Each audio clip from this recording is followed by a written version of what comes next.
हारे हुए लश्कर का एतबार मत करना, पल दो पल भी यार मत करना।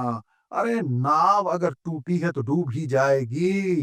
जोश में हो दरिया तो पार मत करना। Dance on a cricket floor. इस पिच पे कोई बैट्समैन सेट नहीं और बॉलर को लगेगा कि भैया हर गेंद मैं विकेट ले सकता हूं, उसे आस बंधी रहेगी। ये है माजरा इस आखिरी टेस्ट मैच का, जहां परिणाम हार और जीत का हो।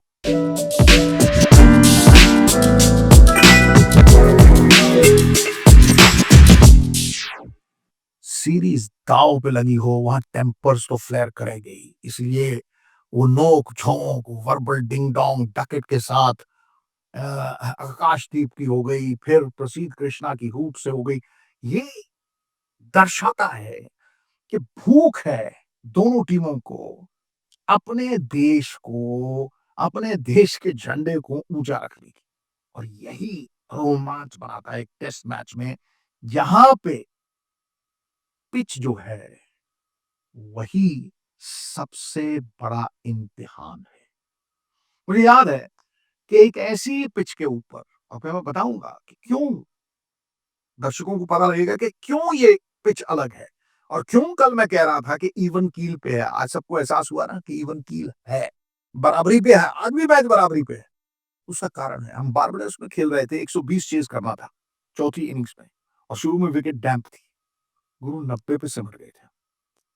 सियालकोट में मूछों वाली घास थी, चौथा टेस्ट मैच, सचिन तेंदुलकर जहां गेंद लगी थी ना पे, 55 नॉट आउट बनाए थे वो, वहां हम 24 पे 4। कारण कारण है कि वो छोटे छोटे डिप्रेशन बनते हैं। अब आप देखिए, ये मेरा हाथ है ना, जो ये हल्का सा जो डिप्रेशन है ना, जब भी घास होती है तो उसके साथ नीचे जड़ों में नमी होती है, और जब गेंद उस घास पे पड़ती है ना, टफ्ट्स पे घास के, तो वो हल्के से छोटे छोटे गड्ढे बनाती चली जाती है। उन्हें आप इंडेंटेशंस कह लो, उन्हें आप डिविट्स कह लो। ये है, मतलब बेसिकली ये इस तरह है। अब देखिए कि गेंद अगर यहां पड़ेगी, यहां, तो नीचे जाएगी जूम। आपने देखा होगा टंग की कितनी गेंदें नीचे गई हैं, कितनी गेंदें विकेट कीपर के पास वन बाउंस गई हैं। और जब वो डिप्रेशन के इस जगह पे लगेगी ना, ये टक करके, तो फिर वो यूं करके चढ़ेगी। और कई बार ये ऐसे लगी तो यूं अंदर आई, आपने फेंकी आउट स्विंग और यूं अंदर। ये जो छोटे छोटे गड्ढे हैं ना पिच के ऊपर, छोटे छोटे डिविट्स हैं, यही शरारत के अड्डे हैं। और इसी की वजह से बॉलर को कभी भी 3-4 विकेटें लेने का चांस है।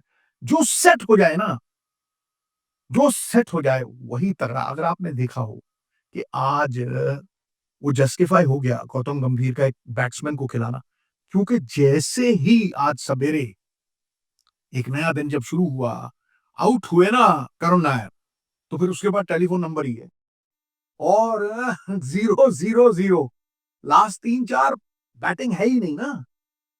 और अगर आप देखें वॉशिंगटन सुंदर भी, वो उस द्वंद में, उस संशय में कि सिंगल लूं या ना लूं, उसमें पुल मार के आउट हो गए। तो वो 224 में सड़ गई, और लग रहा था कि 300 तक भी चले जा सकते हैं। तो वो इंग्लैंड की जीत थी। लेकिन उसके बाद जब वो 90 रन लगे और वो धाए धाए, बिल्कुल एग्जैक्टली वैसे ही यशस्वी खेले हैं आज। वो चांस लेके, शॉट सिलेक्शन अपने दिमाग में डाल के, क्योंकि ये विकेट के ऊपर आप, मतलब कभी भी सेट नहीं, एक गेंद उड़ेगा, एक गेंद अंदर आएगा। अगर आप देखें आज मोहम्मद सिराज, क्या फर्क था? मोहम्मद सिराज का फर्क ये था कि जब भी बुमराह की एब्सेंस में वो खेलते हैं, वो एक सपोर्ट बॉलर या एक स्टॉक बॉलर से स्ट्राइक बॉलर बन जाते हैं। उनकी औसत जो है वो 35 से 25 पे आ जाती है। और खास तौर पे अगर उनकी एवोल्यूशन देखी है, जिन्होंने भी देखी है, मैं खास तौर पे उसका साक्षी हूं। आप उनके भागने की लय को देखिए। फास्ट बॉलर का ना उसके रनअप से पता लग जाता है। जैसे वो भागता है ना, उसकी लय, उसकी उसकी मतलब जो रिदम है, वो वहीं से पता लग जाती है। और जिस तरह की फिटनेस उन्होंने दिखाई है, और खास तौर पे जो टेक्निकल चेंजेस की हैं, देखिए रिचर्ड हेडली, मैं बारंबार कितनी बार कह चुका हूँ, रिचर्ड हेडली हो, जावगल श्रीनाथ हो, डेनिस लिली हो, ग्लेन मगरा हो, सब विकेट, अगर विकेट ये है ना, विकेट के यहां से सट के, कई बार तो हाथ लगता था, बेल गिर जाती थी ऐसे। सिराज भी क्लोज टू द विकेट, बिल्कुल क्लोज टू, जब आप क्लोज टू द विकेट जाते हो ना, तो एज अ बैट्समैन प्रॉब्लम ये है कि हवा में इतनी स्विंग नहीं होती, आपको ऑफ स्टंप जो है ना, ऑफ स्टंप की बात छोड़नी, गेंद बड़ी मुश्किल हो जाती। और आज आपने देखा होगा, इनवेरेबली दो खास गेंदें, एक तो जो रूट को आई, दूसरी गेंद जो ऑली पोप को आउट किया, कमाल की गेंद है वो, हल्का सा स्क्रैम्बल सीन, गेंद हवा में सीधी है, पड़ने के बाद ऑलमोस्ट पौना फुट गेंद अंदर आई है, और गोली की रफ्तार से, वो रफ्तार इसलिए बढ़ेगी इस पिच के ऊपर कि शुरू में नमी थी, आज धूप भी पड़ी, जैसे जैसे वो नमी सूखती जाएगी, रफ्तार कम्स इनटू पिक्चर, और जब रफ्तार होगी पिच के ऊपर, तो प्रसिद्ध कृष्णा पीछे कैसे रह जाएगी। अगर आप देखें, जहां विकेट हार्ड होगी, प्रसिद्ध की जो शॉर्ट बॉल है ना, वो इफेक्टिव हो जाती है। अगर आज आप देखें, वो जो दो पुल मारे, क्रॉली को आउट किया, जब 90 रन बन गए थे, और लोगों को ऐसा लग रहा था कि भाई आज तो इंग्लैंड 100-200 रन की लीड ले जाएगा, गुरु 122 में आज भारतीय टीम ने पूरी इंग्लैंड की टीम आउट कर दी। हाँ, एक बंदा बैटिंग करने नहीं आया, जैसे ऋषभ पंत पिछली बार नहीं आए थे, और कारण ये था कि हमारे जो बॉलर थे, बहुत जबरदस्त गेंदबाजी डाली, बहुत बेहतर गेंदबाजी डाली, जो शॉट भी डाले ना, वो पूरे मतलब जिसे कहते हैं ना, तेज और छाती में गए। क्रॉली आउट हुए, क्रॉली के साथ दो बंदे शॉर्ट बॉल पे और आउट किए, एटकिंसन को आउट किया मिड ऑन पे, लेकिन सबसे अहम विकेट आकाशदीप ने लिया, क्योंकि बेन डकेट और क्रॉली जब बैटिंग कर रहे थे, तो वो चांस ले रहे थे, ऐसा लग रहा है बेसबॉल चल रही, 6 के ऊपर की औसत थी, ऐसा लग रहा था जैसे कि T20 चल रहा हो या वनडे क्रिकेट चल रही हो। वो विकेट ने सब कुछ तब्दील किया, और ये पहली बार है कि वो पेयर उभर के आया है, पेयर ऑफ सिराज एंड प्रसिद्ध।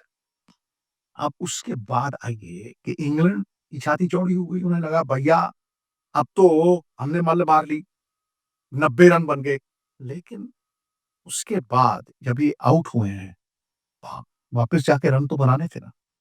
यशस्वी जायसवाल का जो 50 था, मैं कहता हूं कि वो अनमोल से अनमोल रत्न को अपना मोल पता नहीं होता, लेकिन जौहरी को पता होगा, उससे बेहतर इनिंग्स इन परिस्थितियों में कोई हो ही नहीं सकती। लोग कहेंगे यार कैच छूट गया, लेकिन अगर आप देखें वो कैच कैसे छूट, इतनी जोर से स्लैश है, और जो गेंद गई है ब्रुक्स के पास, वो मतलब it is travelling at the rate of knots, और जो स्क्वायर लेग पे मारा है पुल, मिथ के उसने शॉट पर, देखिए उनकी खासियत क्या है कि जो बैक एंड अक्रॉस मूवमेंट है ना, वो उन्हें थोड़ा एक्स्ट्रा टाइम देती है, और फिर फ्लो में जो उस सोच के आए थे कि भैया मैं यहाँ पे कभी भी आउट हो सकता हूँ, और जैसे साई सुदर्शन को वो गेंद थी, कमाल की गेंद थी, अब उसमें क्या करेगा कोई, नहीं? ऐसी ही प्रसिद्ध की जो गेंद थी जेमी स्मिथ को, उड़ी वो गई, नॉर्मली वो कट खेलते हैं, लेकिन वो जरूरत से ज्यादा ऊंची आई, तो ये जो पिच का कड़ा इम्तिहान है, ये अभी भी जारी है, और ये एंड तक जारी रहेगा। It is a case of eternal vigilance. ये गुरु, ये उस मकाम पे हो आप कि जहां अगर तो जीत गए तो लगेगा यार भारत ने कमाल कर दी, एक नौजवान टीम है, जीत के आई है यार, ड्रॉ करके आई है, सोच भी नहीं सकता था। लेकिन आप इतने क्लोज हो हार और जीत के कि भैया अगर हार गए ना, तो इतिहास ये रिकॉर्ड नहीं करेगा कि भैया भारत 3-0 अप हो सकती थी, इतने मौके मिले थे भारत को। इतिहास रिकॉर्ड करेगा कि इंडिया 3-1 डाउन, और यहाँ बहुत सारे daggers will be out criticising, ये वो आदत है सबकी। तो इसलिए अब ये मौका है, ये मौका है कि जो बंदा सेट हो जाए, खास तौर पे यशस्वी जायसवाल। आज जो यशस्वी जायसवाल ने कट खेले, और जिस तरह का वो कवर ड्राइव खेला है, और फिर एक स्ट्रोक उन्होंने खेला मिड ऑन और मिड विकेट के बीच में से, आप ये देखिए कि वो कितनी जल्दी पोजीशन में आते हैं, उनके पास कितना टाइम है। और मैं आपको कह रहा हूं कि भैया जितने भी ओपनर हुए हैं, सुनील गावस्कर के बाद अगर वीरेंद्र सहवाग के नजदीक भी कोई आके खड़ा हुआ है ना, जिसने 2-2 100, 2-2 और किस पेस पे बनाए, बॉलर्स को टाइम दिया है मैच जिताने का, वो यशस्वी जायसवाल है। अगर मैं उन्हें रेट करूँ और करीब-करीब 50 की एवरेज है। इस सीरीज से पहले 52 की थी। अब 49-50 के करीब-करीब एवरेज होगी। जहां आपकी औसत 20-30 मैचों के बाद 50 के ऊपर गई या 50 के नजदीक भी है, you are rated as a great player. Categorically बोल रहा हूं, he is a great player. शाबाश। मैं सबको ये कहना चाहता हूं, अभी भी गेम इवन स्टीवन है, कोई एडवांटेज इंडिया नहीं है, क्योंकि इस पिच के ऊपर आधे घंटे में 4 विकेट भी आउट हो सकते हैं और एक 70 रन की पार्टनरशिप भी हो सकती है। आपने ये देखा है। It is a pitch of extremes. अगर आप सेट हो गए हो, value your wicket because that wicket could take your country across. तो देयरफॉर बड़ा ही रोमांचक मैच है। मैं कल चेन्नई जा रहा हूँ, लेकिन मेरी जो निगाहें हैं ना, वो पूरी तरह से जैसे अर्जुन को मछली की आँख दिखती थी ना, मुझे भी जज़्बाती होके ना बंदा देखो भावनाहीन आदमी ठंडे लावे के समान होता है। लेकिन जब भावना जग जाए ना कि यार भारत की ये यंग टीम इतिहास रच सकती है यार। भारत की ये यंग टीम कोहली, रोहित शर्मा और अश्विन जैसे लोगों की गरिमा बढ़ा सकती है यार। कि यार एक यंग टीम गई थी और वहाँ भारत का झंडा गाड़ के वापस आई थी। तो ज़िंदगी अपने दम पे जी जाती है गुरु, औरों के कंधों पे तो जनाज़ा उठा करता है। I wish the Indian team well. Kata.